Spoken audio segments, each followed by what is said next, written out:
Here. Here. Here. Is everybody? Ooh, there's a lot of feedback there. Just turn me down a little bit. All right. Does everybody have an opportunity to review the minutes? December 5 special, December 5 regular, and December 8 non-legislative? If so, are there any amendments or motions? Make a motion to adopt the December 8th and December 5th minutes. Second. As written. All three as written? Not There's 2 5s and an 8. okay, I'm sorry, not the December 5th regular. Okay. Okay, so you're making a motion to adopt accept the special session December 5 and non-legislative of December 8. That's correct. Okay.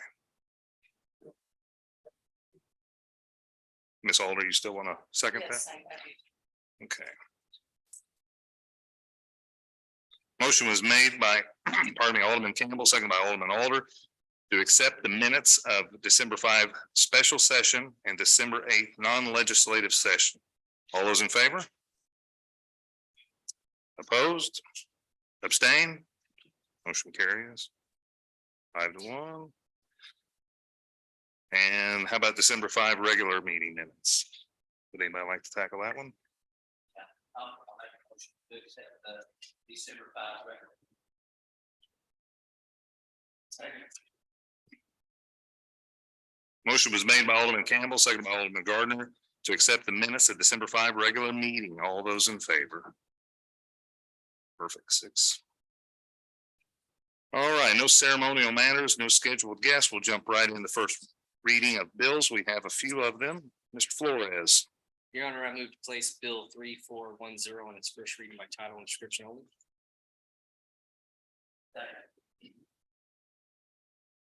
Motion was made by Alderman Flores, second by Alderman Campbell, to place bill number 3410 on its first reading by title and description only. All those in favor? An ordinance approving the preliminary plat for Creek Bridge Phase 4 and authorizing the Director of Planning and Development to accept the dedication of the public streets and easements to the city as shown on the preliminary plat upon the applicant filing and recording a final plat that substantially conforms to the preliminary plat, and authorizing the city clerk to sign the final plat upon compliance with the terms of this ordinance. All right, Mr. Smith.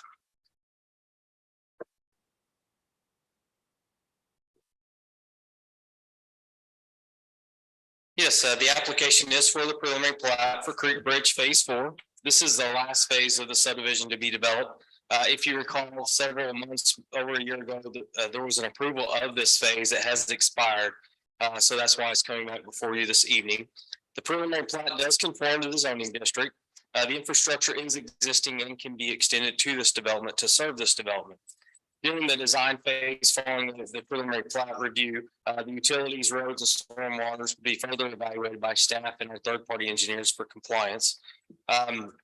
One thing I do want to note that the developer is proposing that was something that was highly recommended and the staff was excited about is they are proposing to amend what was originally approved to provide an extension to the north to some vacant property that is looking to be developed as well. And so that would provide some additional circulation and access for subdivisions and emergency services. Based on the staff's finding and staff report, staff did recommend approval. In addition, the Planning and Zoning Commission did recommend approval 5-0. Be happy to answer any questions. Perfect. Does anybody have any questions for Mr. Smith regarding this bill? Hearing none, we'll open it up to the public. Is anybody here in the audience this evening to speak on this bill? Hearing nothing, we will close the public portion of the segment. One last chance for the members of the Board of Aldermen. All right. Hearing no comments, this bill will be held over until the next legislative session. Mr. Flores. I move to place Bill 3411 on its first reading by title and description. Motion was made by Alderman Flores, second by Alderman Campbell, to place bill number 3411 on its first reading by title and description only. All those in favor? An ordinance amending the zoning code and official map by changing the zoning classification of certain real property, generally known as a parcel approximately 80 acres bordered by West Longview Road to the south. All right, Mr. Smith.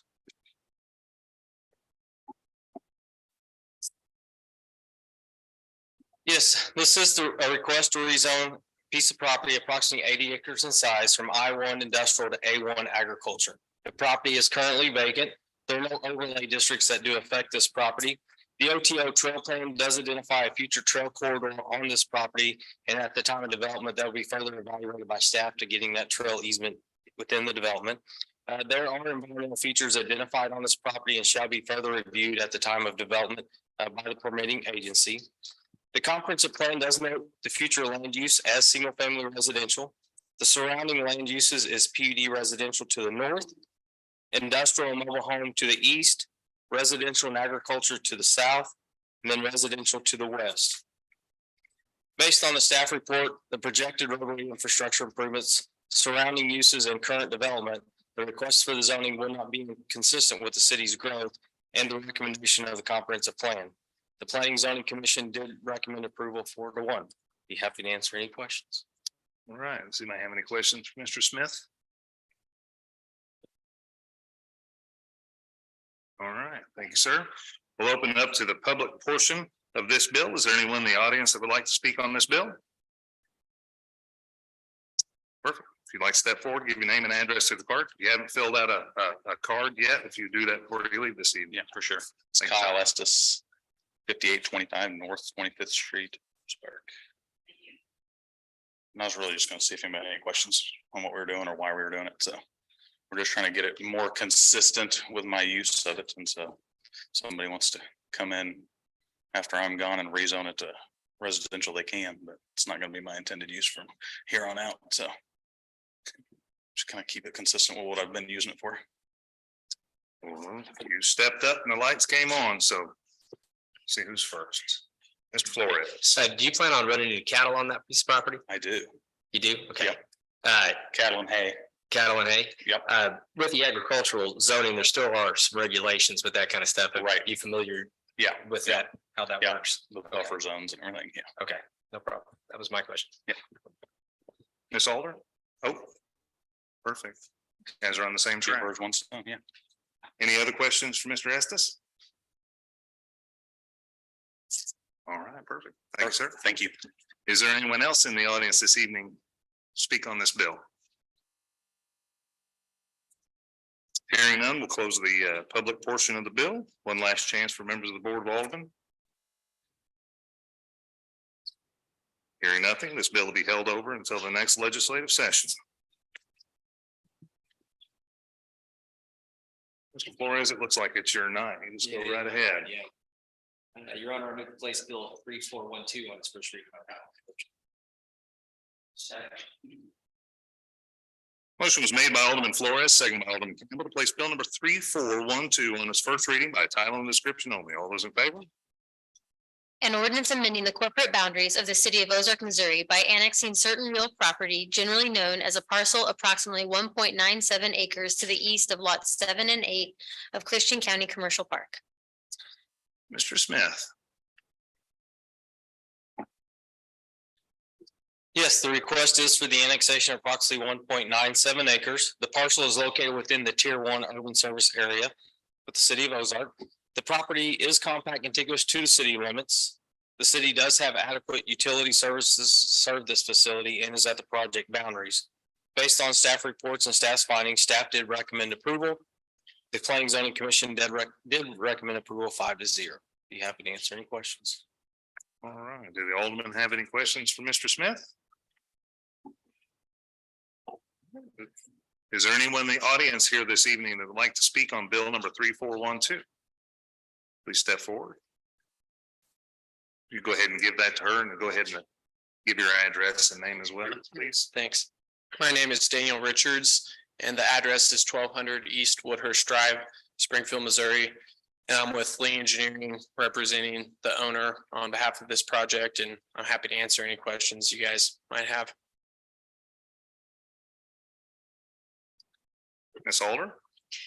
Hi, what are you planning to do with the land? So this is the annexation. The next case is the zoning that goes with it, and we're planning on expanding some storage on that tract. There's already some outdoor storage on the tract in the form of like a gravel storage yard. And we don't have a final plan or anything like that, but we've got some storage units to the south, and they're looking to put a few more on that north piece of property. Is it just individual storage units or like where you drive up and you put your stuff in it? Yeah. It's not like inside or, Correct. Just okay. simple metal self-storage. Are you planning to fence it? Have any perimeter fencing and security or? Yeah, there's some fencing associated with the buffer yard. And then as far as like a site plan goes with fencing, we don't have that worked out yet, but they're operating an existing storage facility just to the south there, and they're going to combine this lot with the lot to the south to make it one whole part. Okay, thank you. Yep. Any additional questions? Oh, sorry, Mr. Flores, go right ahead. Will you be putting in just the conic style ones, or will you actually be building a structure there? So my understanding is they don't have final plans, but they'd just be the simple metal. They would be metal buildings, but metal storage buildings with divided units. Just like the aggregate still style. Yep. Thank you. Any additional questions? Mr. Richards? All right, thank you, sir. Is there anyone else here this evening to speak on this bill?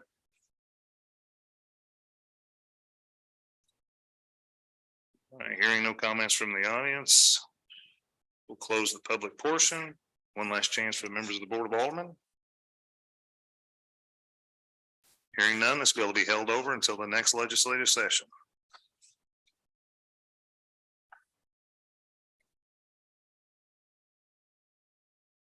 Whenever you're ready. I move that we place bill 3413 on its first reading by title description. Second. Motion was made by Alderman Flores, second by Alderman Campbell to place bill number 3413 on its first reading by title and description only. All those in favor? An ordinance amending the zoning code and official map by changing the zoning classification of certain real property, generally known as a parcel approximately 1.97 acres to the east of lots 7 and 8 of Christian County Commercial Park. All right, Mr. Smith. Yes, the request is to rezone the property that was previously discussed in the annexation to office warehousing. The property is approximately 1.97 acres in size. The property is currently being utilized as open storage and does conform to the requested zoning this evening.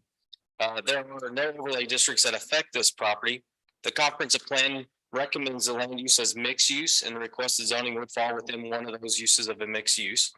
The surrounding land uses are industrial to the north, commercial to the east and south. The southern and south commercial area is illegal non-conforming because it is used as storage today, and the residential and industrial to the west. Based on staff report and findings, staff did recommend approval. Planning Zoning Commission recommend approval 5-0. Be happy to answer any questions. All right, do any of the aldermen have any questions for Mr. Smith? Is there anyone in the audience here that would like to speak on this bill this evening? Daniel Richards, 1200 East Woodhurst Drive, Springfield, Missouri. And this is a good description of the second part of this project, and I'm happy to answer any questions you guys might have regarding it. Any of the aldermen have any questions for Mr. Richards? Yes, sir. In reference to your lot, it's gonna be gravel, is that it? So it's gravel right now. It's acting as a gravel storage yard. And if this zoning pass and annexation pass, they're going to get rid of the gravel and pave and do a paved lot with outdoor storage facility buildings and that are a lot like the buildings to the south there. It's paved. We're representing the owner on that property to the south. It's the same property owner. And so they're just looking to continue that to the north. Okay, thank you.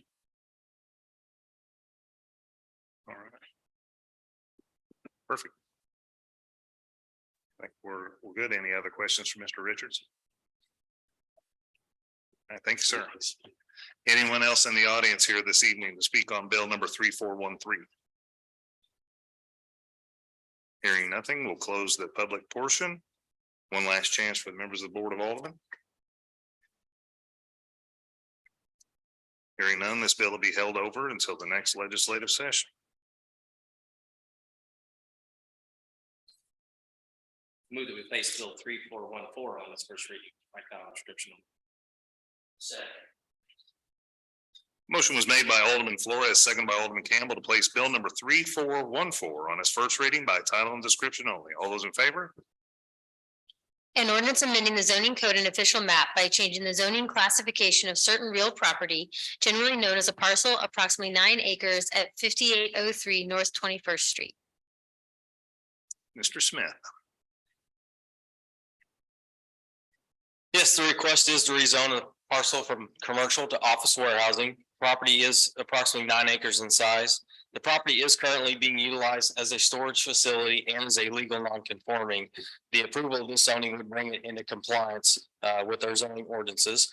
There are no overlay districts affecting this property. The comprehensive plan does recommend the future land use as commercial that was based on the current zoning.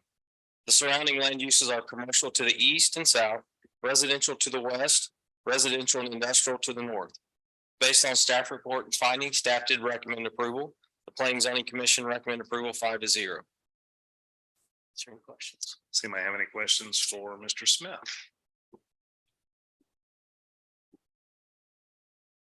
Thank you. Is there anyone in the audience here this evening that would like to speak on behalf of this bill? Daniel Richards, 1200 East Woodhurst Drive, Springfield, Missouri. And that's a good description. The zoning that it's under currently, this use isn't permitted within the zoning. And so we're just looking to clean it up, bring it into the office warehouse zoning, and then we would combine this lot with the lot to the north that we've presented today. So it would all be one contiguous piece under the same office warehouse zoning. And I'm happy to answer any questions you might have. Are there any questions for Mr. Richards? All right, thank you, sir. Is there anyone else in the audience here this evening to speak on this bill? Hearing none, we'll close the public portion. One last chance for the members of the Board of Aldermen. Hearing none, this bill will be held over until the next legislative session. Your Honor, I move to place bill 3415 on its first reading by title and description only. Second. Motion was made by Alderman Flores, seconded by Alderman Campbell. Place bill number 3415 on its first reading by title and description only. All those in favor? An ordinance amending the zoning code and official map by changing the zoning classification of certain real property, generally known as a parcel approximately 5.6 acres at the 2150 to 2300 block of North 17th Street. All right, Mr. Smith.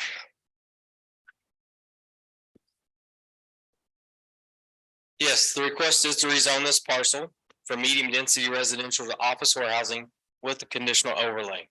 The property is approximately 5.6 acres in size. The property is currently vacant at this time. Per the conditional overlay ordinance section 405-460, the applicant has provided a letter that's in your packet noting of those proposed conditions. These conditions include addressing off-site road improvements. The building shall comply with the C2 zoning district requirements and limiting the uses of this property. There are no other overlay districts that do affect this property. There are environmental features that shall be addressed during development by the appropriate agency. The comprehensive plan does note the future land use as residential based on its current zoning. The surrounding land uses are residential and vacant to the north, east and south, and commercial to the west. Based on the staff report and findings, staff did recommend approval of the office warehousing with the conditional overlay. The Planning and Zoning Commission recommend approval 5-0. All right, any questions for Mr. Smith? Go ahead, Mr. Gardner. What is the condition of the sufficiency of the excuse me, of the water in that area? I know that there were some improvements that were being made. Yes, we recently bored under 65 where the new Creative Audio is with a Right. 12-inch water main. And that has been brought over to the east side of 65. Additionally, we're in right now negotiations or talked with Missouri American Water. And that is the owner of that water system. They're in the middle of an appraisal. We have shown some interest in acquiring that system because we see this as a future business park or development. Spring Valley has a lot of potential for Mhm. future development. Right now, it's severely undersized. But with that first step, making that bore underneath 65, we are teed up, if you will, for future water main improvements throughout that entire valley. So the structures that are in that area right now are served by Missouri American Water. Except, yes, they are served by Missouri. Creative Audio is not. Creative Audio comes off of the new 12-inch main Right, that and we that's to sitting there. provide fire protection. Right. Yeah. Okay, so is that gonna be any problem if Missouri American? I mean, I don't have a problem with this. I think it's a great idea. I'm just wondering if there is a lot of new building there, is there gonna be sufficient water capacity for fire suppression and usage? Yes, now that we've made that improvement to the west, we've also got a main to the south and to the east, so we can make the appropriate looping once we. Okay. And hopefully, Missouri American Water has been great to work with us. Their process is a little slow, but they've got to go through the Public Service Commission and others, and they're getting an appraisal right now, as I said. But it's not a system that they particularly want. It's an antiquated system. It's undersized. It doesn't provide fire protection, but we are surrounded around that valley, and we're ready to move in with larger mains with fire protection and the adequate flows. So you don't see any problem from a utility standpoint there? In coordination with what we're trying to do right now, I think, yes, I think it can all work together perfectly. Okay, good. Any other questions for Mr. Parson and or Mr. Smith? All right, we'll open up the public portion. Is anyone in the audience here this evening that would like to speak on behalf of this bill? Let's give your name and address to the clerk. I believe you already turned in your card. Yes, I did. Good Okay, evening, perfect. Jared Davis with Anderson Engineering, 3213 Southwest Bypass. Cameron and Jeremy did a great job. One of the main points of this project is to bring water to this development. I always like to tell the story. Don had a little grass fire in the field across the street from when he was building his building, and they could not put it out with the fire hydrants that are out there. So they had to bring a truck in to do it. So the water supply out there currently on the east side, before he improved that, is definitely not adequate to serve fire in that area. So that's one good thing about this. We're also looking at improving the roadways through a traffic study in partnership with OSRD to make sure this outer road that we really need to happen will happen in a positive way and a collaborative way, along with the Chadwick Flyer Trail. So Don is very excited about this project, opening up some different uses and also some green space and park space in that development there. I'd be happy to answer any questions you have. And that proposed outer roadway is identified in red. Is that correct? Yes.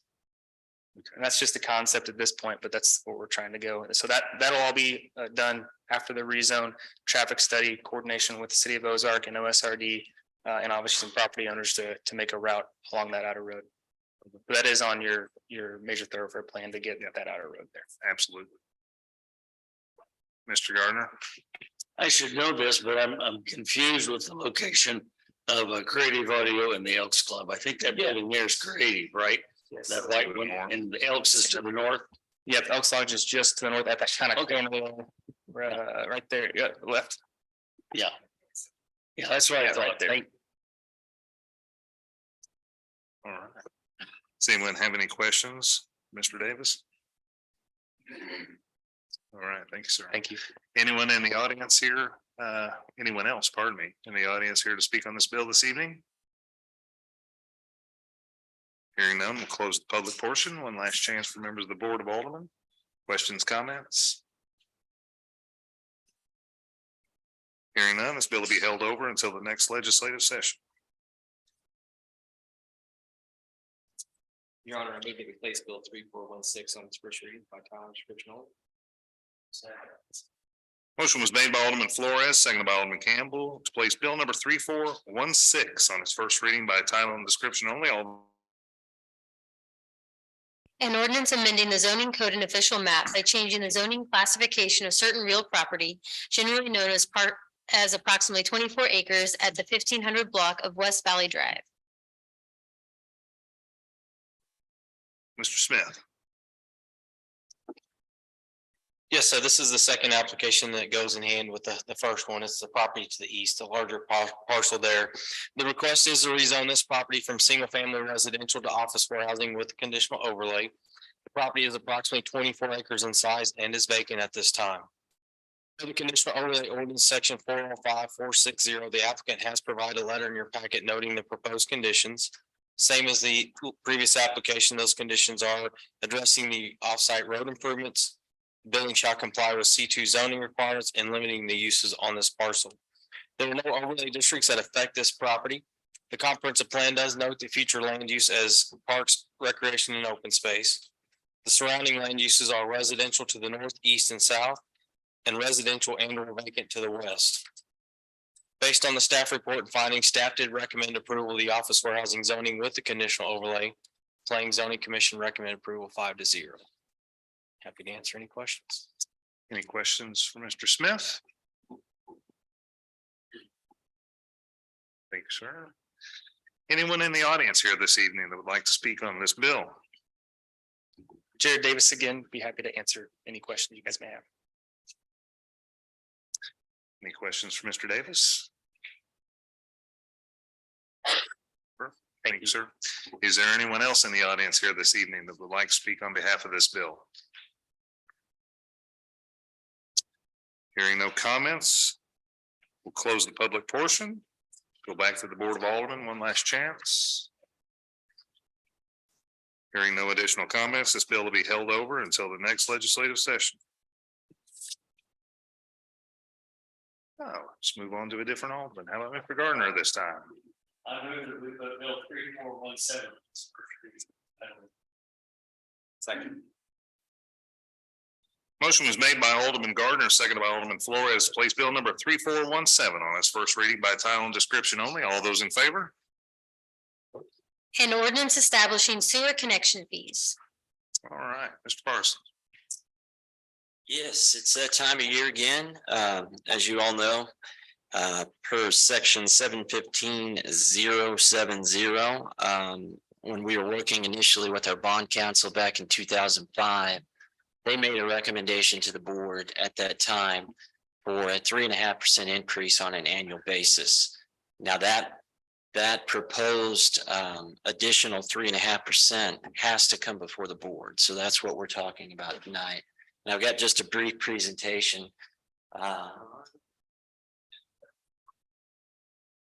This one you can see what we're actually doing tonight, and remind you that these impact fees designed to pay for the impact that's to our system, whether it be water or sewer.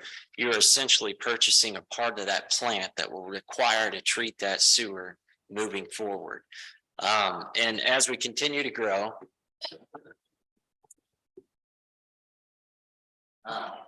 you're fine. You're good. We continue to see growth. We did see growth in certain areas as well. That's a heat map on the right. Our sewer plants are functioning okay, but these types of sewer rate increases truly do allow for the people coming in, the new development to come in to pay for the impact on our system. And it's much more expensive to do work at the sewer treatment plant than it has been in years past. Just like with everything else, inflation has gotten us. Our DNR regulations have gotten much more strict, if you will, and it just costs more to treat water.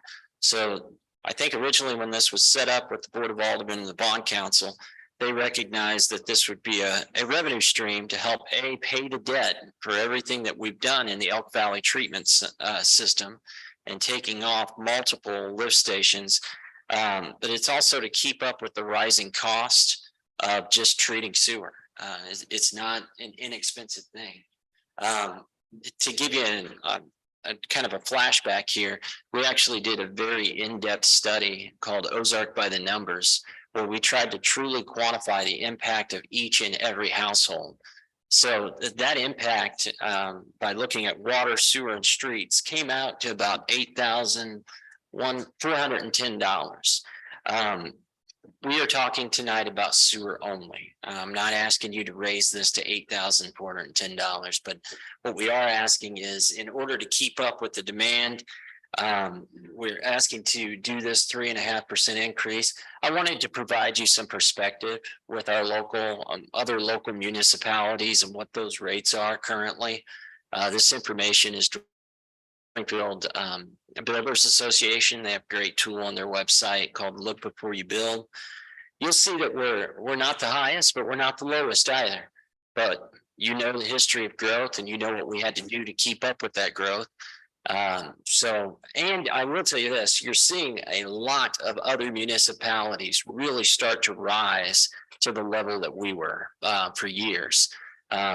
I don't know if any of you saw the story of Republic. Republic is getting to do a massive overhaul to their sewer treatment system, which will be a combination of additional connection fees as well as user rates. So people are having to keep up with all this growth, especially those communities like ourselves, Nixa, Republic. I was surprised by Clever. Clever used to be one of those towns in Christian County you could go out and pull a permit for relatively cheap. You can tell that the growth is starting to impact them as well, and they're trying to stay ahead of it. There's just a breakdown of the sewer impact. As I said, some of those will change. I wanted to give you a few more other cities are sprinkled in there. Now, when it comes to user rates, I thought it only fair to show you that as well. We are relatively low on the user rate side of things. This is per 1,000 gallons. As you go up, you pay more for your sewer service, but I think that, you hear all the time, Ozark is, the connection fees are, just kind of out of line. We're really not. We're right there with our other community partners, and our user rates are actually affordable compared to other communities. What we're asking you to do tonight is go across with this, as the ordinance suggests, a 3.5% increase. Last year, we decided to do it just for the 5/8 inch meters, and that was for the residential.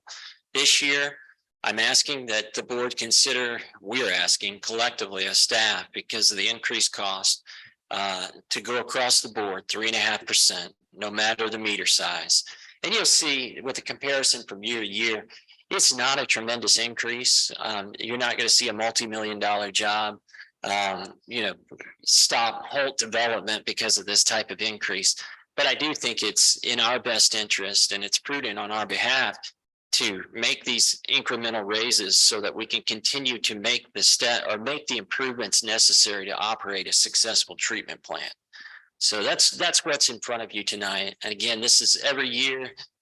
We work with the clerk as well as the attorney to get this advertised and put before the people so we can have public comment. But with that, I just wanted to give you a brief overview and let you see where we are at in the community. And I like making graphs. So. Ms. Alder. I saw you going for it. Okay. Hi. Hey. Hey, tell me briefly who would be using what sizes, what? Yeah, typically your 5/8 inch would be your standard residential home. Okay. A smaller commercial development, maybe like an infill for a commercial development, Yeah. is a 1 inch meter. Some of your larger commercial buildings, let's say the new Starbucks, I think they got a 2 inch meter on that building. Yeah. Yeah. We rarely get above 4 inches. The last time we did a 4 inch, which was great. And remember, you all had a hand in this, and it has increased our density. But the last time we did a 4 inch was with the apartments on the north side of town. Okay. And then the ones that they're working on currently along 20th Street that you can see from Highway 65, where they've mass graded that area. That's a 4 inch meter as well. The only 6 inch meter we have in town, I believe, is at Tracker Marine, because they use a tremendous amount of water in their production. We used to have one at Fasco, but they downsized. So, but I'm glad that we went to this system with the water meter directly impacting the connection fee for the sewer, because it does translate very well. The more water you use, obviously, the more water we'll be treating. Or in most cases, that's the case. So, but that's what we're recommending, as I said, just to keep up with the demand and the increased cost of treatment, as well as the increased regulations. Our crew's done a great job. They just rolled out some new regulations for total nitrogen that they want us to implement within 10 years. We're already working on that. We're sending numbers to DNR. They're using us as a case study. So I think we've managed growth very well, considering how rapidly it had occurred, how we just ballooned. And our growth is somewhat slowing down, but it's still something that takes a lot of funds to keep up with this amount of growth. So most of the restaurants like McDonald's and Taco Bell would be a 2-inch typically, yes, yeah. Okay. Yeah, thanks. Yep, you're very welcome. Mr. Flores. I know we've had a lot of inflation, obviously, last year and getting near 8% or wherever it's at. Are we keeping up with that though, even with the 3%? Is that going to be adequate, you think, to keep up with it, or do you have concerns on that? It helps. We, as you know, we're also doing a water study right now, and we're really looking at the impacts, the financial impacts of inflation. In 2020, we passed the sewer master plan and we helped with those user rates. We'll be looking at those again, but does it solve all our problems with inflation right now? No, but does it help us keep up? Absolutely. So, thank you. Any other questions for Mr. Parsons? Go right ahead, sir.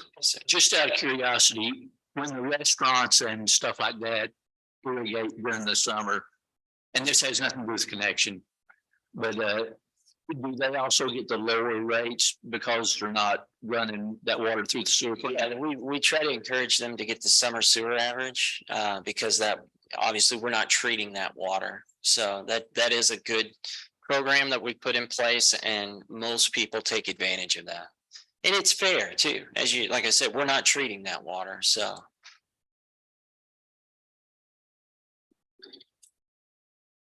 Any other questions for Mr. Parsons? All right, thank you, sir. Thank you. Is there anyone in the audience here that would like to talk sewer?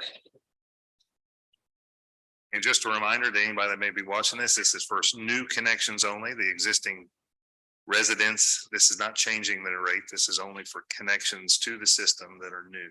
So sometimes people hear rate increases and they automatically jump to the worst case scenarios. So I just want to make sure that it's clear. All right. If there's no additional questions or comments from the audience and or the Board of Aldermen, this bill will be held over until the next legislative session.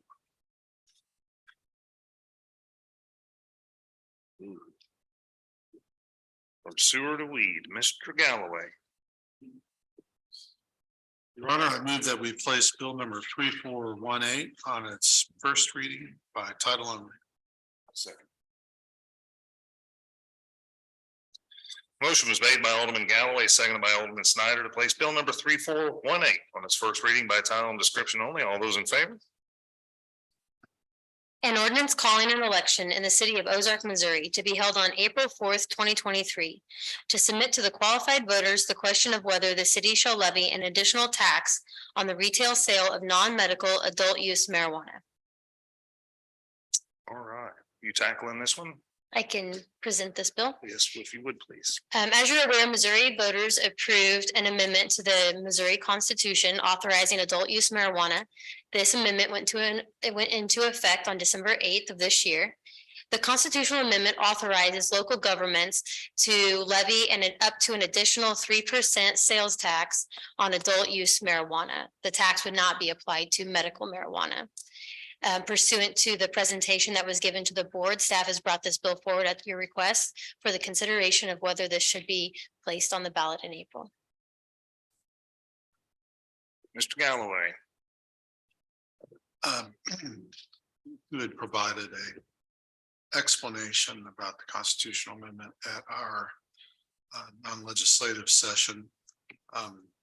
For those members of the public that were not present, and this may be new to them, I have a couple questions. One, we are dedicating this tax entirely to the police department.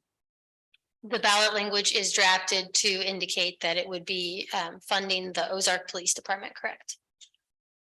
The second one is you had explained that how the constitutional amendment was framed. Essentially, communities across the state are boxed in terms of what they can do with existing medical marijuana facilities, and if they want to sell recreational use. Can you explain what that, how we're boxed in?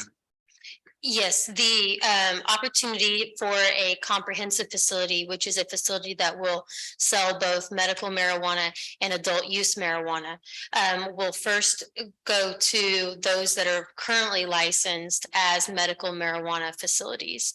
So they will have an opportunity to first apply with the Department of Health and Senior Services, and those are expected to be issued by February 6th.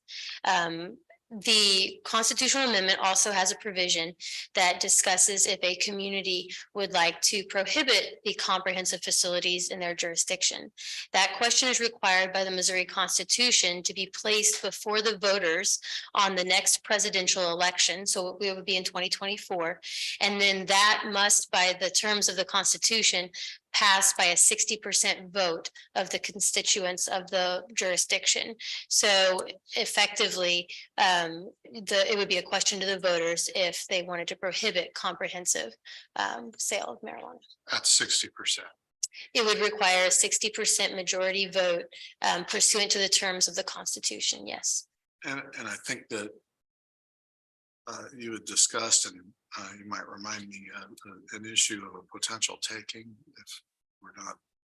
It could be an additional suit that would be brought by an operating medical marijuana facility that is applied for and is intending on obtaining a comprehensive license, yes.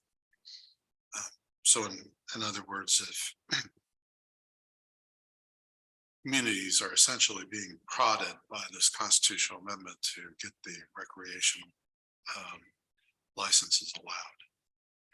There would be additional steps that would have to be taken, yes. In the form of yeah, sure. In the form of not only a supermajority vote, but the potential of risk for the city to be sued. That's correct. If we don't do it. And I think I'll remind board members that in that non-legislative session, we all kind of put our heads together to try to figure out what to do, given that we were just given a Hobson's choice on recreational marijuana because of the passage of the constitutional amendment that allowed its legal sale and use. And we had thought that given that we're on Highway 65, which is a drug corridor anyway, operates that way from Springfield to Branson, that it did pose some challenges for public safety. And so what seemed fair is to put the tax at the maximum amount, I think, that we were allowed, and devote it entirely to the police department. And by earmarking it that way, no board after us could change the allocation of those funds so that we would be able to support the police. And the intention would be certainly with this board that it would be in addition to what we would ordinarily appropriate. I think that is what we talked about.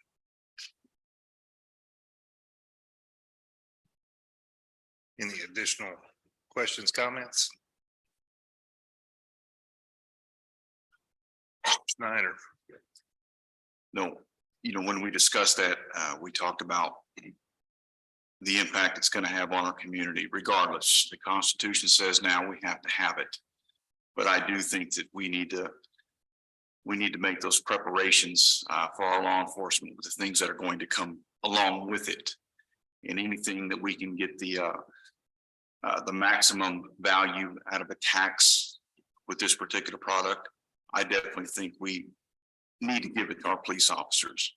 There are a lot of unseens that's going to come with this. There are other jurisdictions and other places throughout the country that have already seen the impact of it. And I just do not want to see that happen here. So I definitely agree that we need to take the maximum amount that we can with the taxation and direct it to our law enforcement, because they're definitely going to have their hands full. Any additional questions, comments, concerns from the board? All right, anyone in the audience here this evening to speak on this bill? Hearing no comments from the audience, we'll close the public portion. One last chance for members of the Board of Alderman. All right, hearing none, this bill will be held over until the next legislative session. Mr. Gardner, we're into resolutions. Would you like to have the floor? Yes, I move that we read resolution 1975. Second. Motion was made by Alderman Gardner, seconded by Alderman Flores to place resolution number 1975 on a reading by title and description only. All those in favor? A resolution by the Board of Aldermen of the City of Ozark, Missouri, authorizing the city to apply with the Missouri Department of Natural Resources Financial Assistance Center State ARPA grant programs for subaward of federal financial assistance. All right, Mr. Parsons. Yes, I wanted to start off by giving you an ARPA update. I know that we spoke in a non-legislative session talking about 4 different projects that we went after aggressively. But we did hear back from the governor's office, and it was as we suspected. We were kind of at a disadvantage, if you will, in the scoring criteria. We have a very high median household income in this community.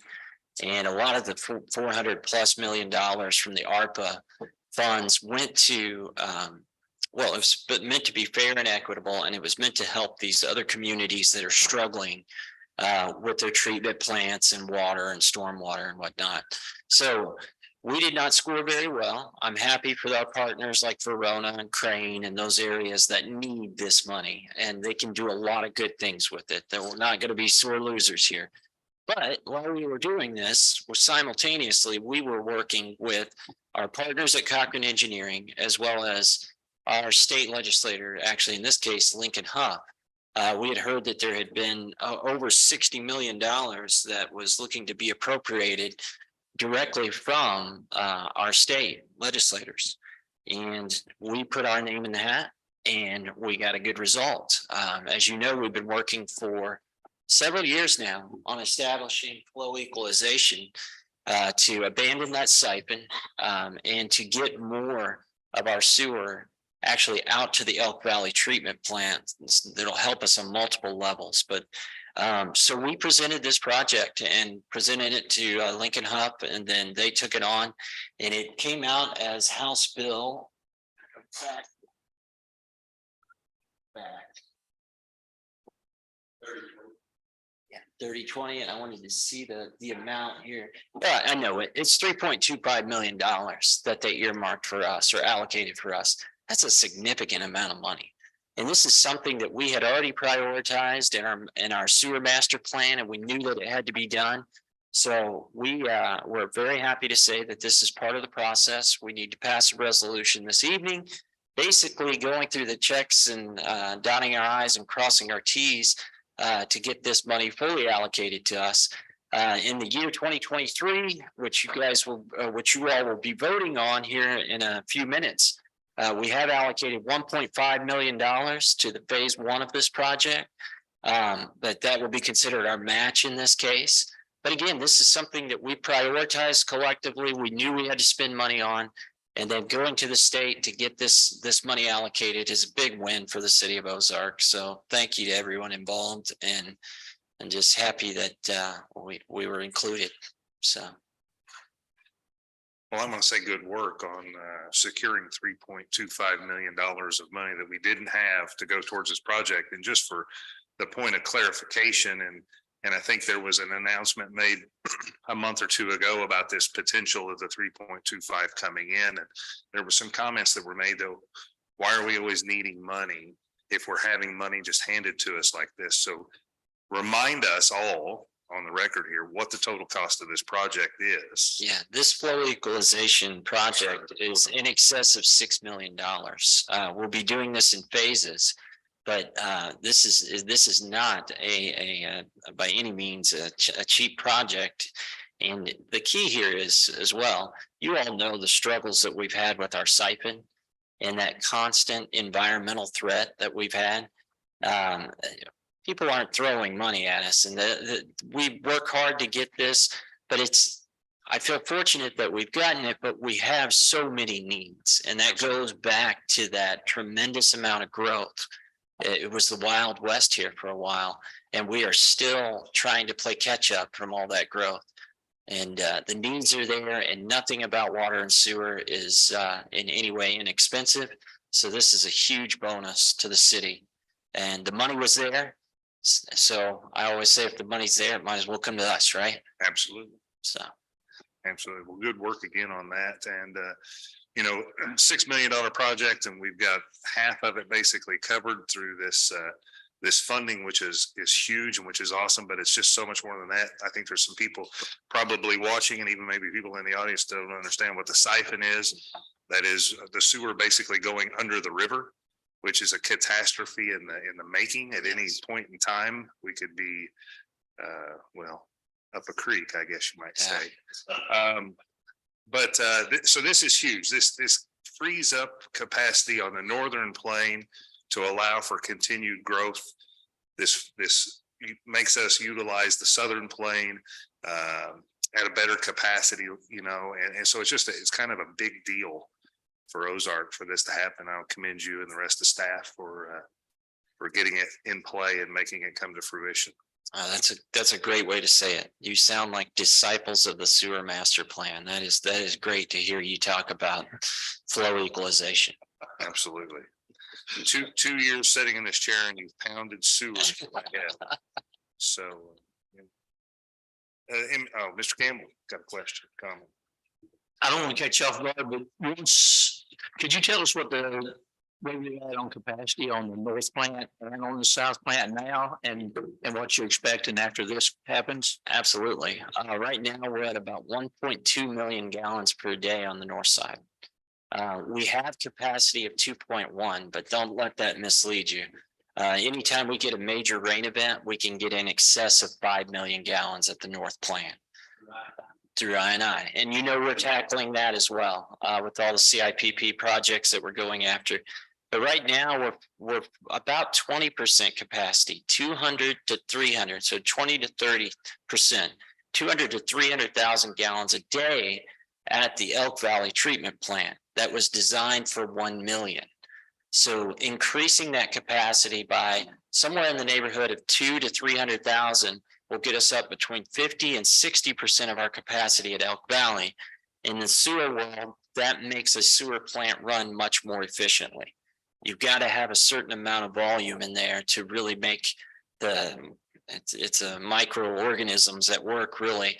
But the more sewer you have coming in, the more efficiently and effectively you can treat that sewer. So you're adding a significant, and then remember, just as the mayor said, you're peeling that volume off the north plant. And that's where we're seeing not all of our growth, but more aggressive growth. And that just opens up capacity and allows us to continue to develop to the north. Go right ahead, sir. Mentioned the microorganisms and stuff like that. I know that Florida Johns and stuff like that are just a power plant. They kill microorganisms. Do we ever have any trouble? What do they do with that crap? That kills microorganisms, that, if you don't talk about. Yeah, they what you'll see, horrible term here, but them as honey wagons. You'll see them unloading into our sewer treatment plant. And we've actually got the equipment, as you mix it in with raw sewer, and then you add oxygen and all the chemicals at the headworks, the polymers and the, aluminum sulfide and all these different chemicals, that allows us to awaken those microorganisms, and it doesn't kill any of ours. So it's a very intricate process. And to anyone that's not been out there to see how they keep the good bugs versus the bad bugs alive, it's a constant battle, but we're able to take in that type of sewer and still treat it effectively.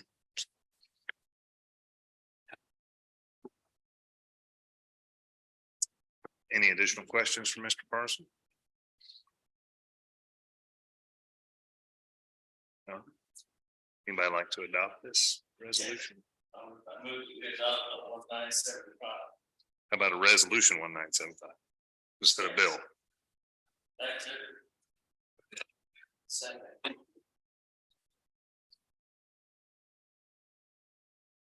Motion was made by Alderman Gardner, seconded by Alderman Campbell to adopt resolution number 1975. All those in favor?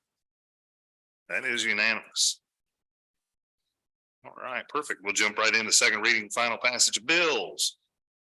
Mr. Galloway.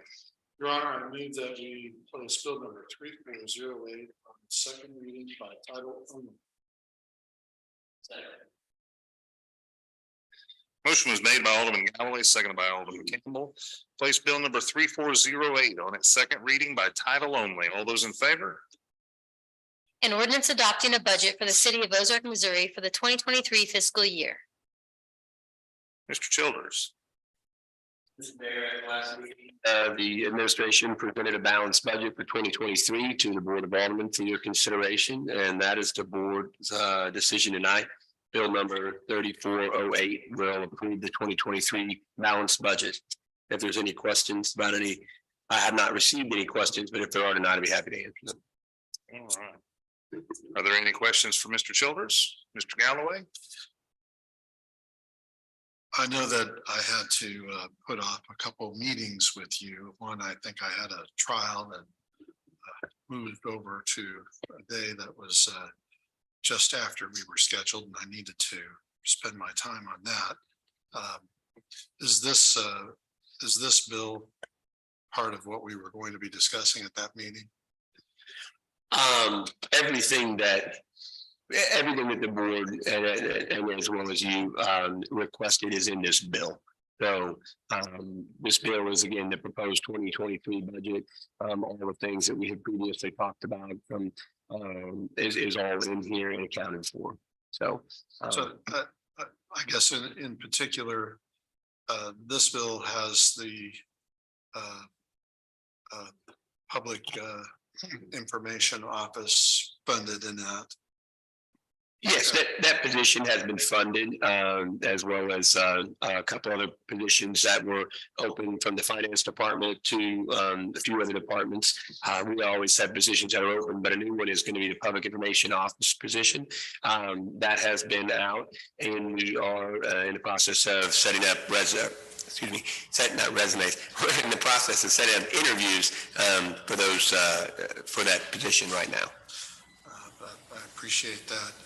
I think it's going to be a boon for the administration over time. The other position that we had talked about was the water. What was that position? Environmental water.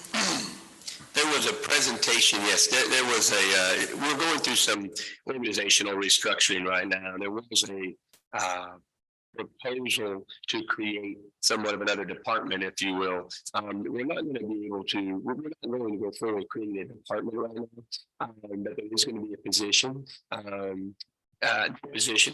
called environmental quality and an ecotourism position. What the administration is doing is we're making a lateral move. So there won't be any additional cost associated with this particular decision. But what it's going to do is it's going to allow for the city of Ozark to focus on areas that right now, no one department can actually focus on. Everything from our ecotourism opportunities that we see that we were working on, from blueways to trails to our Finley Farms projects, Garrison Springs, the forestry, community forestry, all those types of things doesn't really fall into any one area. We've had a significant amount of requests for different projects and opportunities for grant funds that, without having anybody in a position to focus on those things, we're just not able to do. So in working with all our department heads, we have decided that with making a lateral move of an existing employee to fill this position, somebody who's been working with this in this field for several years now, and basically managing all of our environmental quality initiatives and efforts, will be best suited for that job. So not a new department, the same amount of funding, no additional costs, but just some restructuring. So that is also included in the 2023 budget. Yeah, I think that was probably the position that we were going to be talking about, and I'm sorry that I couldn't connect with you privately about that, so I could inform myself before this meeting. So could you describe just what that position does specifically? Does it do studies, create regulation? What would it be doing? Well, the position is going, again, it's going to allow for us to put an identified resource in the area of environmental quality and ecotourism. And what that is much like, I'll give you an example. Our director from Show Me Christian County is out here in the audience tonight, and I think you'll understand what I'm getting ready to say. So we just had a recent conversation with a consultant that's working on a hospitality study for us, and partly not that has anything to do with hospitality, but in those conversations, when you talk to the consultants about the opportunities that the city of Ozark has, those opportunities lie within the ability to generate new revenue sources through ecotourism. Tourism, as we just said, we sit right between Springfield and Branson on Highway 65 with 30 million cars a year going up and down the highway. We have a brand new tourist destination right now called Finley Farms that isn't just here, but it is willing to expand its opportunities. So much like, I'm going to use this as an example because we've been there before, much like the Bentonville, Rogers, Springdale area, the city of Ozark has a great amount of opportunity to be able to increase its economic sustainability through these initiatives. Now, I'll say that because that's just one part of it. The other part of it is we work with organizations like the Department of Natural Resources. Mr. Parsons just mentioned this tonight.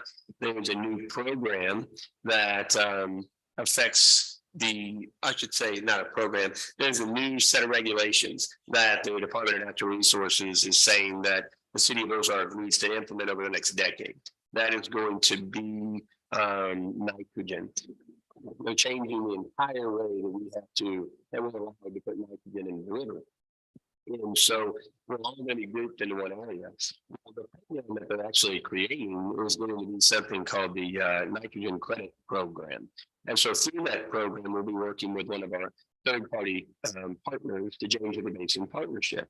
And those are the kind of programs that we're starting to see from the federal and state level that we would like to be able to focus on because we know there are funding opportunities within that.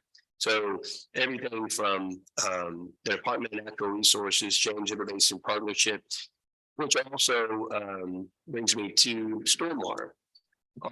NS Store permit, which you guys have heard about many years, that is our water quality permit, if you will, handed down from the EPA to the DNR and DNR to the city of Ozark. And the city of Ozark is responsible for implementing that program. A big portion of that is education and outreach. So through those projects, I recently sat down with the Department of Public Works, who has one person that deals with that particular permit. That permit's about 550 pages long. In having those conversations over the last couple of years, we've realized that there are some things in the permit that we can do. And there's just certain things in the permit that it's getting very difficult to do because we can't devote 100% of the time to focusing on those outreach and education efforts. So we're able to take a resource we already have and move it over to focus more on the MS4 permit. That's another area we're going to be doing. That's another thing that a lot of people probably don't notice, that the city of Ozark does have those roles that we have to play inside the city. You have a lot of open space, you have a lot of forest, you have got a lot of corridors, and all those things that need to be managed.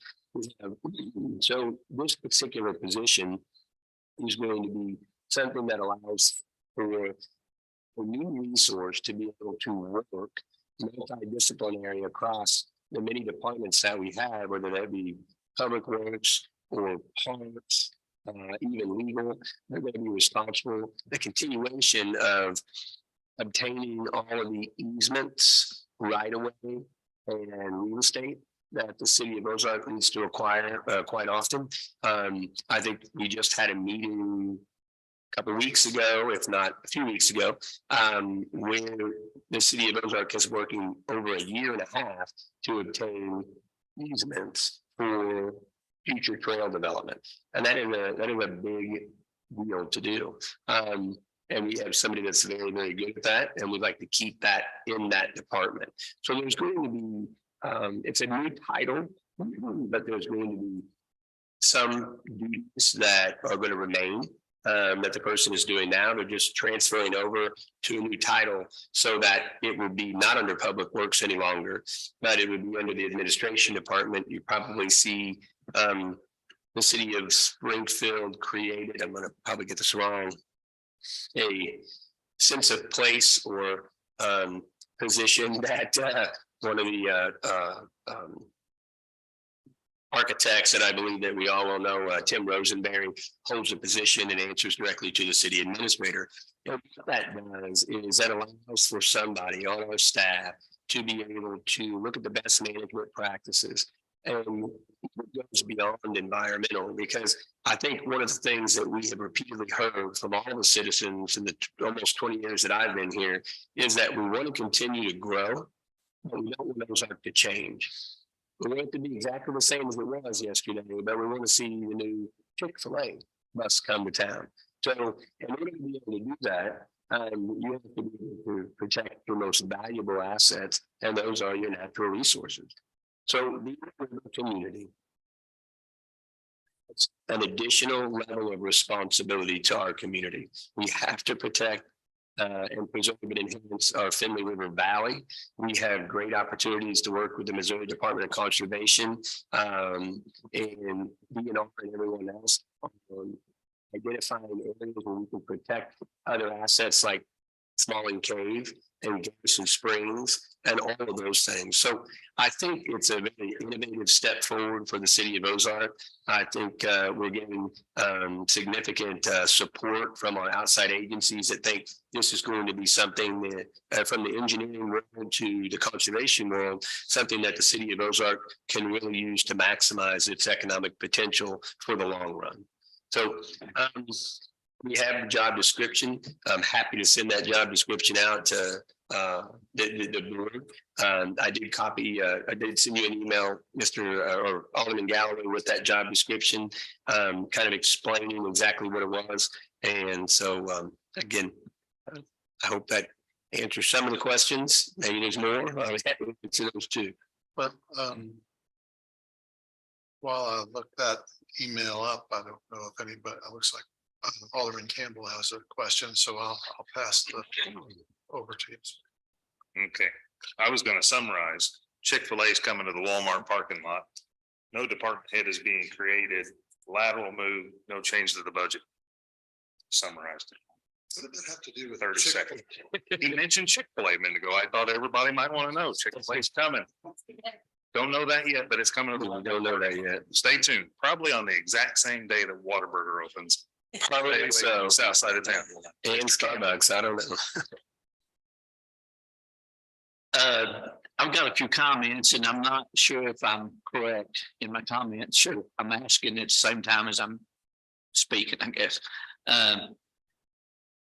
Is it correct that the EPA and the DNR mandates are unfunded mandates? That they mandate our unfunded mandates. The changes that DNR is coming with, like with nitrogen and stuff like that. Do we get any funds for DNR for meeting those guidelines? No, you're right. I know what you're saying, that those are what we referred to as that's unfunded mandates. They do originate at the federal level through the EPA. The EPA filters those down to each one of the DNRs that exist in each one of the states. And then the states will filter those down to the local communities to implement. And then if we fail to implement them, we could be fine. If we fail to implement them, we can be fine. That's really what the essence of the MS4 permit is. They didn't ask us if we wanted to get a permit. They said, here's your permit. You have to enforce the permit. And here's where really the unfundedness comes into it. You are required by the permit to ensure that anybody that does anything in your community adheres to that permit. And in order to do that, that takes resources. And so what this does is, again, it allows for us to provide a focus where a focus is needed.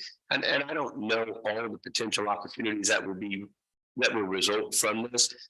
But again, through the dozens and dozens of conversations that I've had, the other city administrators I've talked to, the other communities that we visited with, and seeing what they've done in areas like Northwest Arkansas, we know that this can help us be a better community, a cleaner, safer community, and protect those things that the citizens, that the citizens like to see about Ozark, which is the quality of life amenities that we have. Right. So, and we can do that for no new additional cost in the budget.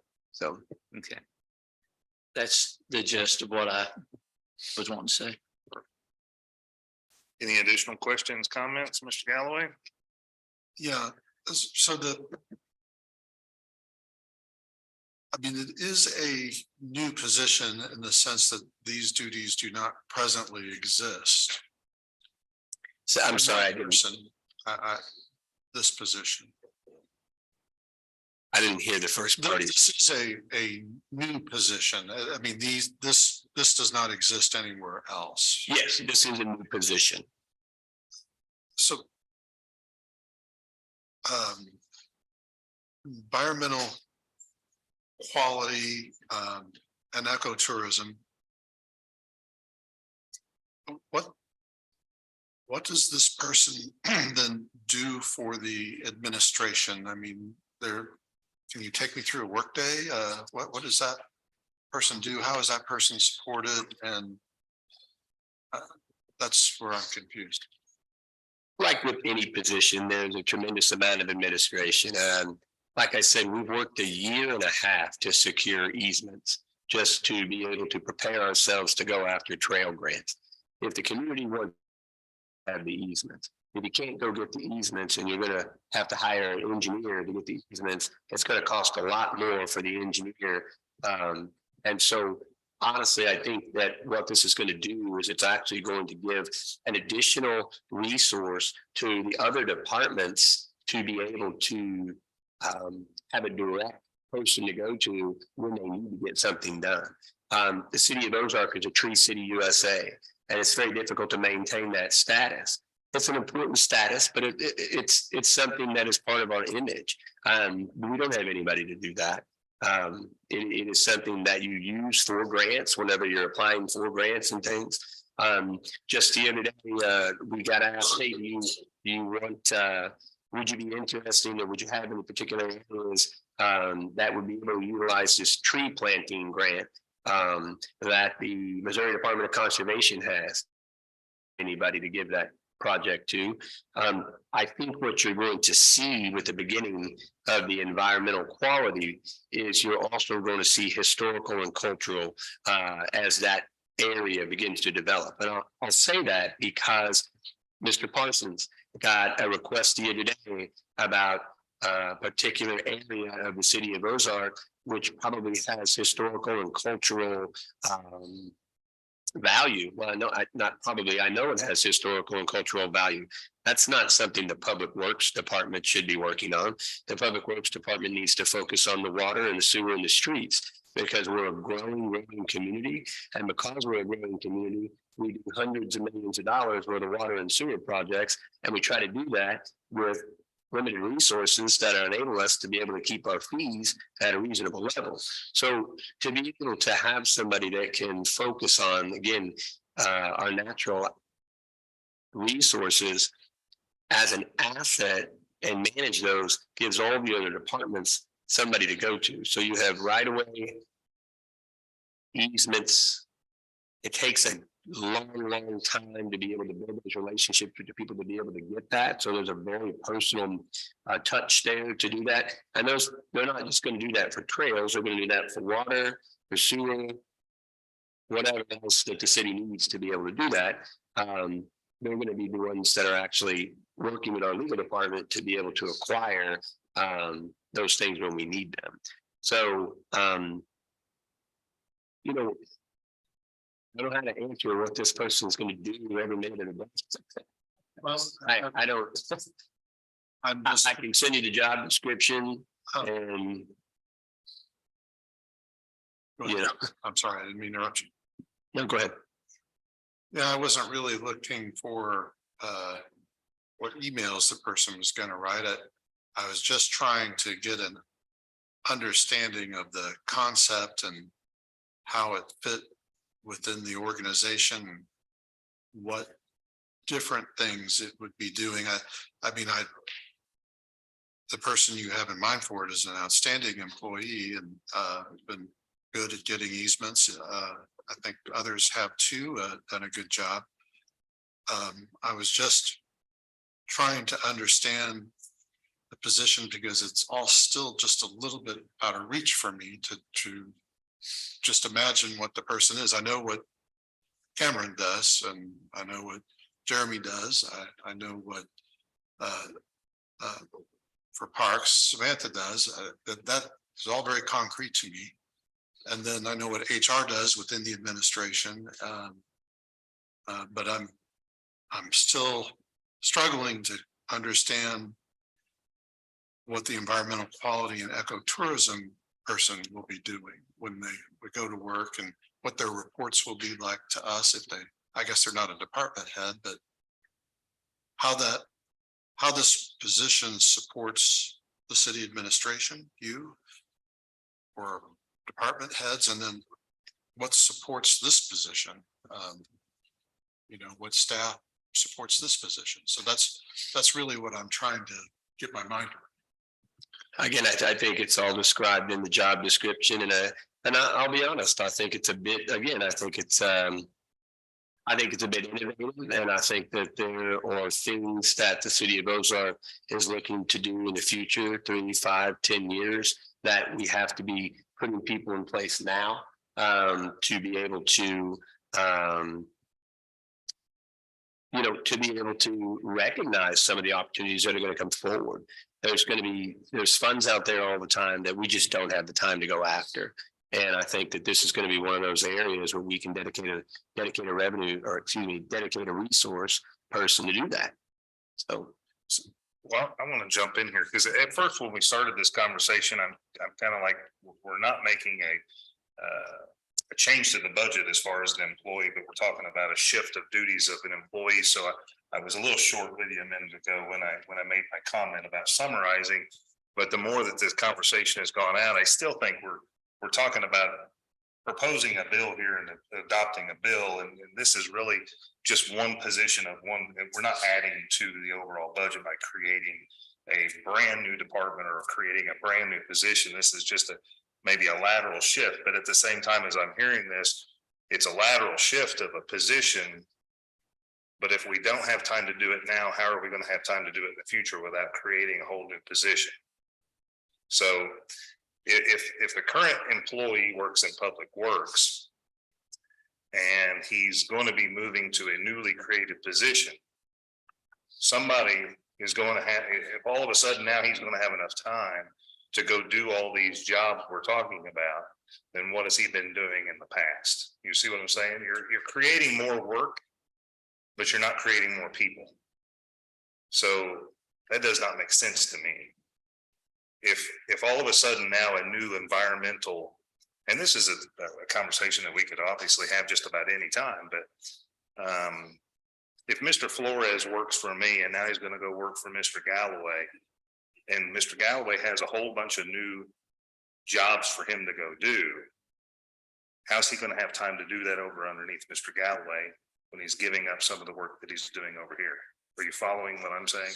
Yeah, but I don't want to, I mean, if the person is going to make a lateral move from Public Works, the question that we haven't talked about is, then what does that mean for Public Works? What that means for Public Works is your Public Works department has grown to a level of sophistication where possibly that position needs to maybe be someone who has 5, 6, 7 years of progressive experience in the engineering field. Maybe the city of Ozark's ready to hire an engineer in-house.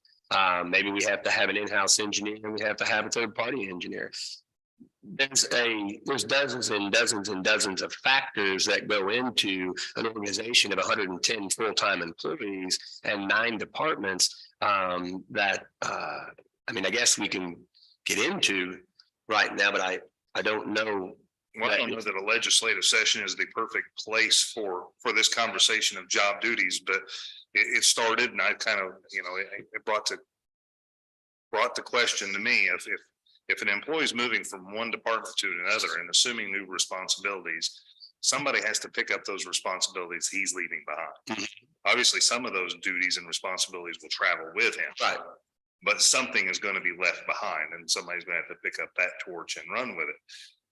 So is there the need to backfill that position in Public Works, or is it just a true lateral transfer that he's coming out of one department and over into another department? There's absolutely, there'll be a need to backfill the position of where that person is needing to. So there will be a budget impact to this position. Eventually, yes, but not in the 2020. I don't know if it'll be in the 2023 budget. The bill before you is the approval of the 2023 budget. Absolutely. And there's not an increase for the position that's being created. So I don't know that it has anything to do with the 2023 budget as written. That's where I was going originally. Yeah. But as the conversation, and I always let the board of aldermen ask the questions that they feel need to be asked. And that's where we got to this point 30 minutes later. We're talking about, you know, a job description inside of an overall budget. And the overall budget is really what we're here to discuss. Right. And if there's no cost being added to the budget, I don't know that, and I apologize if this sounds rude, but I don't know that it's prudent at this point in time to be talking about a lateral transition to the overall flow chart of the city of Ozark employees. Well, Mayor, Mr. Campbell. correct me if I'm wrong, but I see this position actually taking some work from other employees away from, well, I'll just, if I can mention names. Right now, we've got Tim Opton who handles MS Force. I see those duties being taken from Tim and given to the new I don't know what you call him, officer, whatever, coordinator, the what coordinator. Okay, given to the new coordinator. I also, and tell me if I'm wrong, but I also see the money for that position coming out of general fund and not out of Public Works fund. It's going to be split. It's going to be split across the board because you still have GIS functions and you have other functions that are legitimately can be taken from water or sewer or parks or it's across the board, general fund, stormwater. I mean, there's different funds that will make up the salary line item of this person. Okay, that was my next question was, will we have a identified line item in the budget or is there, will there be or no? we was talking about resources, yeah, just wondering if we can track those resources with a different line. In track it, it's not a line item. It goes into the salary line item, but the salary line item is split.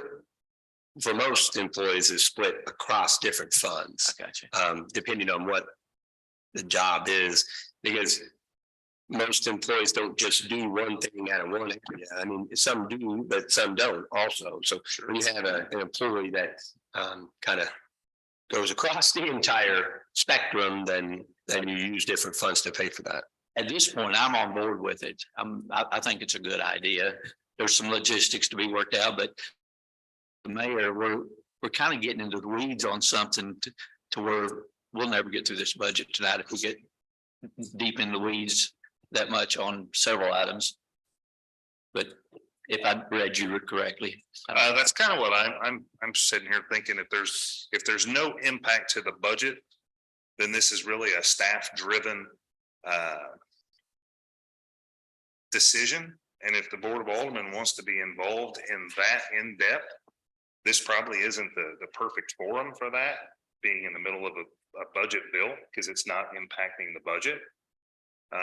At any given time, you are the liaison to the administrative department, so you have that ability at any given time to dig deeper into this and have your input put into it. But I can stay here all night. Well, now, I don't feel that having a discussion about whether a position is worthwhile or the city is wasting anybody's time. Once we pass this budget, this position will exist.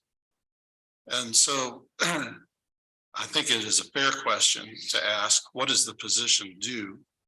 And it is very hard for me, and I've listened very attentively, and I have heard a presentation on this, and I'm still not clear about it. But I'll have a question for, I hate to do this, Amanda, to put you on the spot. Once we create this position, well, let's just do a hypothetical. Let's have a position in the administration on UFO investigations, and we pass this budget and that position's created and we fill it. But next year we decide we really don't like what we saw with UFO investigations position. Can we legislate it away, or is that something that's permanent that employee will have a right to? Otherwise, we have to go through termination proceedings, soon. Well, I think what's before you tonight is the budget, and the salaries are not specifically identified in line items.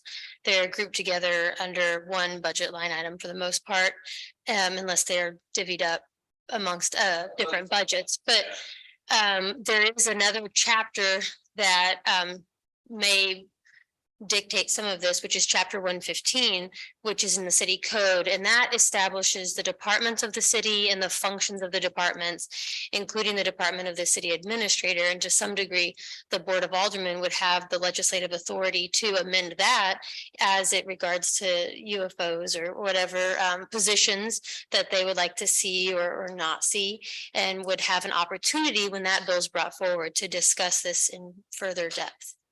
So, in other words, if a year from now, we're not satisfied with the reduction from that position, we can address it, eliminate it.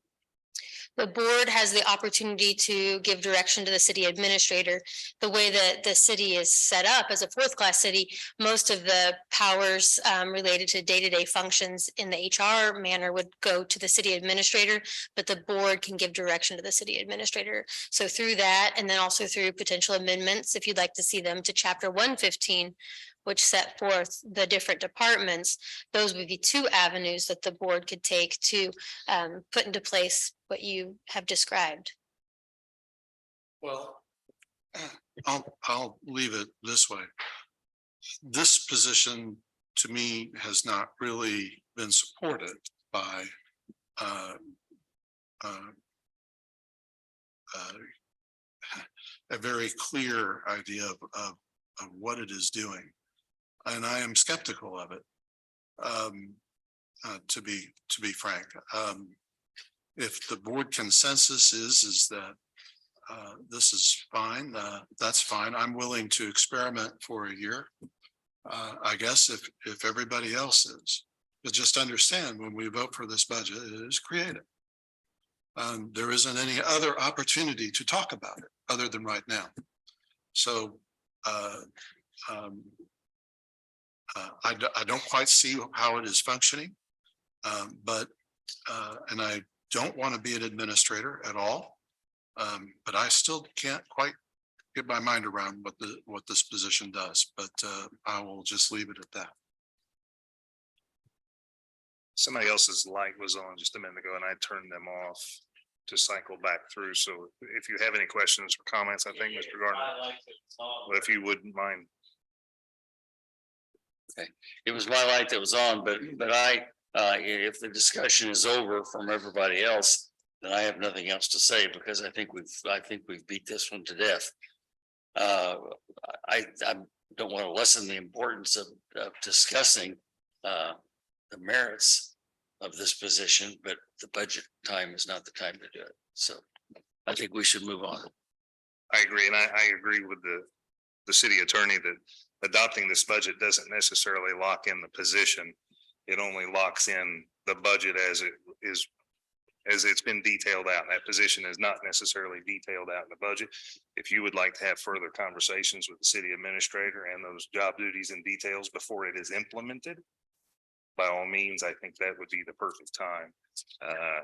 And if you would like to set up a non-legislative work session in January to get the finite details of that job description and review that with the entire board, I think that would be an excellent idea.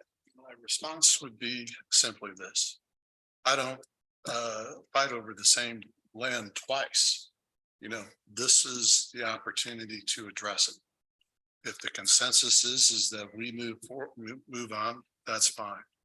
I'm not gonna take on a mission that is futile, but it would be wrong to suggest that these questions aren't pertinent or pertinent for exactly right now at this time. I respectfully disagree that it is not, or that is a waste of time to ask these questions. Now, I will sit for a year and I will watch it as a legislator. Okay. And that's what I'm relegated to do. But I will just say, I am very skeptical of this. If you'd like to offer up an amendment to pass the budget minus that position, that's your prerogative as well. I understand. Okay. I've heard my position. Absolutely. All right. Any additional questions, comments and concerns from members of the Board of Alderman? All right. If you would like to adopt the budget. Your Honor, I move that we adopt bill number 3408 as ordinance number 22071. All right. The motion was made by Alderman Galloway, seconded by Alderman Campbell to adopt bill number 3408 as ordinance number 22-071. May I get a roll call vote, please? Aye. Alderman Gardner. Aye. Alderman Galloway. Alderman Snyder. Alderman Campbell. Aye. Alderman Alder. We have 6 aye votes. Motion carries. All right. Again to you, Mr. Galloway. Your Honor, I move that we place bill number 3409 on its second reading by title only. Motion was made by Alderman Galloway, seconded by Alderman Campbell, place bill number 3409 on its second reading by title only. All those in favor? An ordinance amending the budget of the city of Ozark, Missouri for the 2022 fiscal year. All right. Does anybody have any additional questions, comments, and concerns with regards to the 2022 budget? Amendments, yeah. Finalizing it, closing it out. Hearing no questions, comments, concerns. Your Honor, I move that we adopt bill number 3409 as ordinance number 22072.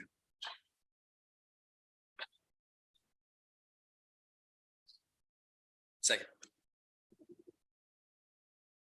Motion was made by Alderman Galloway, seconded by Alderman Flores to adopt bill number 3409 as ordinance number 22-072. May I get a roll call vote, please? Alderman Snyder. Alderman Galloway. Alderman Gardner. Alderman Elder. Alderman Campbell. Alderman Flores. We have 6 aye votes, motion carries. All right, report of officers, boards and committees, Mr. Childers.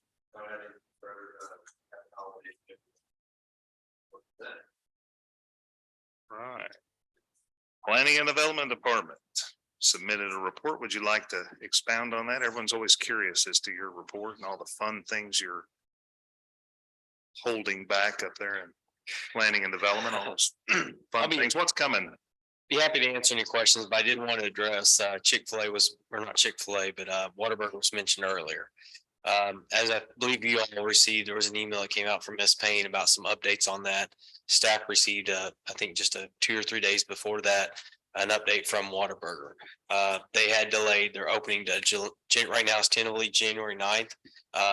And then reaching out to Whataburger, they did ask that we not put anything out there until they have addressed it. Our understandings is they've had issues getting staff and then supplies, and then they also pushed the staff that they had for Ozark to help open the Republic store.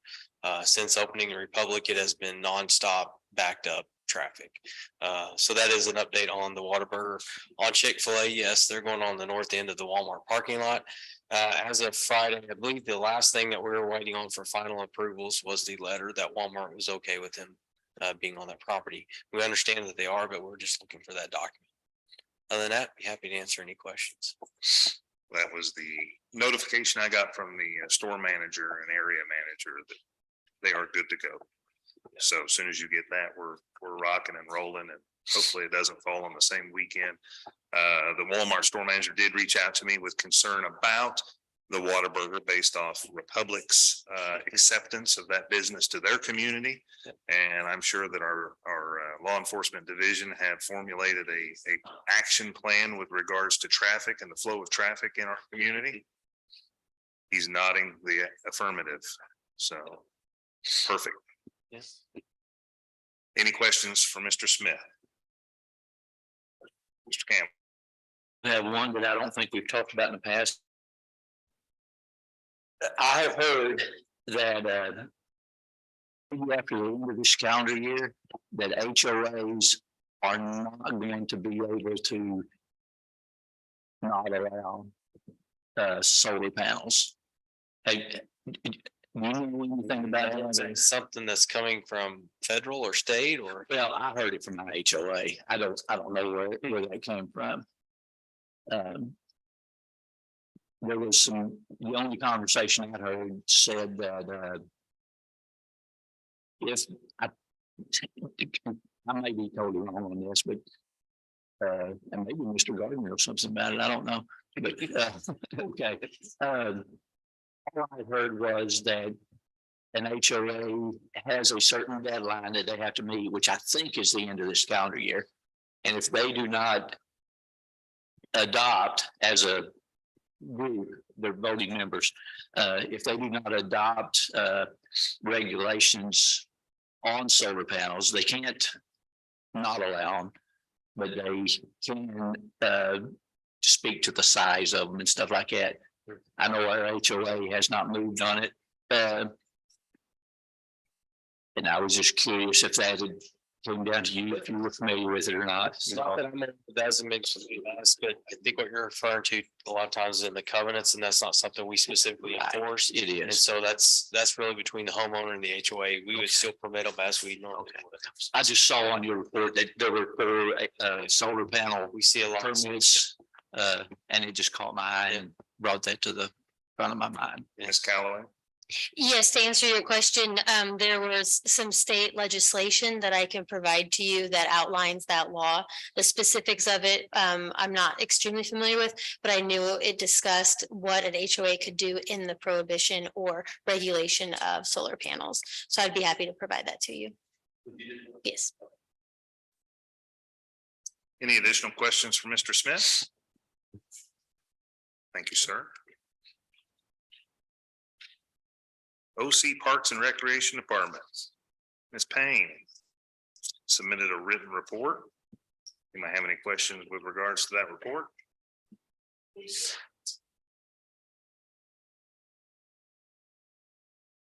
She also submitted a written report with regards to the communications department. Are there any questions or comments with that?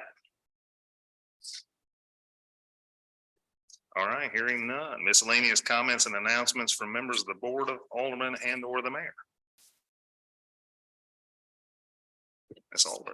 Our next meeting, is it the second or the third of January? It is the third. Third, okay. Mr. Campbell. I just want to commend the communications department. I'm seeing a lot of stuff out on social media now, and I think that's going to make a big difference, or is making a big difference.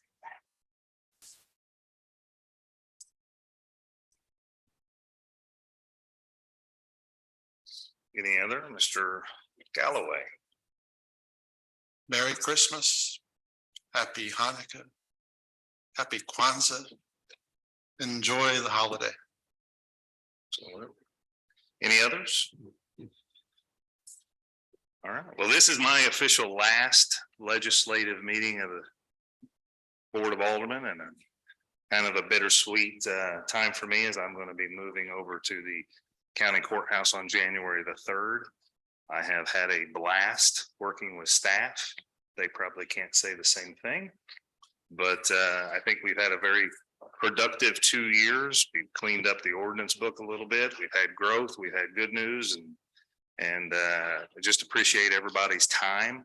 Appreciate everybody letting me do this job. I was hoping it would be a little bit longer than just 2 years, but when the governor called, I answered the phone. So it's going to be fun. I will move across the street over there to the county courthouse, but I'll still be advocating heavily for the city of Ozark. And if anyone ever needs anything, my phone number is not changing. So anything else, Mr. Gardner? Just to thank you, because I know your heart's for Ozark and it shows. And so I appreciate everything that you've done, not just the last 2 years, but in previous years as well. So thank you. Absolutely. My heart is in Ozark, but now it's a little bit of it's in Sparta and a little bit of it's in Chadwick, some in Bruner. Don't forget Garrison, but absolutely. Yeah, this is my hometown and my community, and I love every bit of it. And I'm going to continue advocating as hard as I can to make sure that we exceed. So. All right. Any additional questions, comments, concerns from members of the board? Hearing none, I'd entertain a motion to adjourn. Move to adjourn. Second. Motion was made by Alderman Galloway, seconded by Alderman Alder to adjourn this legislative session of Board of Aldermen. All those in favor? That is